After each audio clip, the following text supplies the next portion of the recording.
जाती है। शीतकालीन सत्र 2025 में 8 तारीख को लोकसभा में चर्चा होती है 11 घंटे से अधिक समय के लिए, और राज्यसभा में 9, 10 और 11 तारीख को चर्चा होती है 12 घंटे 50 मिनटों के लिए, और वंदे मातरम की विस्तृत जानकारी समस्त देशवासियों को दिया जाता है कि किस प्रकार वंदे मातरम का गायन होता था और किस प्रकार संपूर्ण वंदे मातरम आनंद मठ का हिस्सा होता था,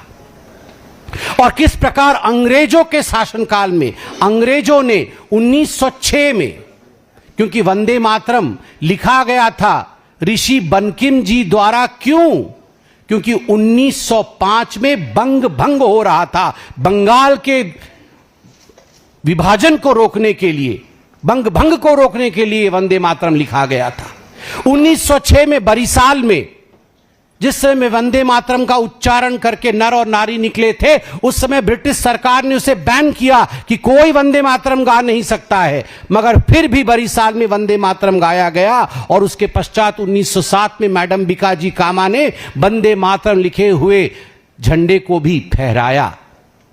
जो ब्रिटिश सरकार वंदे मातरम को रोक रही थी, आज वही कांग्रेस सरकार वंदे मातरम को रोक रही है। आप चिंता करके देखिए, ये छोटा विषय नहीं है, ये राजनीति का विषय नहीं है, यह विषय देश के विभाजन का है। याद करिए 1937 से पहले कांग्रेस के अधिवेशन 1923 में काकीनाडा आंध्र प्रदेश में कांग्रेस का अधिवेशन हुआ था। उस समय पंडित विष्णु दिगंबर जी गाने वाले थे वंदे मातरम, संपूर्ण वंदे मातरम, मगर कांग्रेस के अध्यक्ष मौलाना मोहम्मद अली वो वॉकआउट करते हैं कि मैं नहीं गाने दूंगा संपूर्ण वंदे मातरम। और 1923 के उस प्रकरण के बाद 1937 में पहली बार नेहरू जी के कहने पर वंदे मातरम को विभाजित किया जाता है, उसे तोड़ दिया जाता है, केवल एक हिस्सा ही गाया जाता है। परिणाम क्या हुआ? जो चिट्ठी 1938 में पंडित जवाहरलाल नेहरू ने जिन्ना को लिखा था, वह स्पष्ट रूप से उस चिट्ठी को पढ़िएगा तो नेहरू जी, जिन्ना जी की जो डिमांड्स थी, 14 जिन्ना की डिमांड्स थे, उनके सामने घुटने टेकते हुए नेहरू जी कहते हैं हमने मान तो लिया है, आप वंदे मातरम पर प्रतिबंध चाहते हैं, मान तो लिया है हमने, हम संपूर्ण वंदे मातरम का पठन नहीं करेंगे, कांग्रेस उसे नहीं गाएगी, मगर यही तुष्टीकरण की बीज,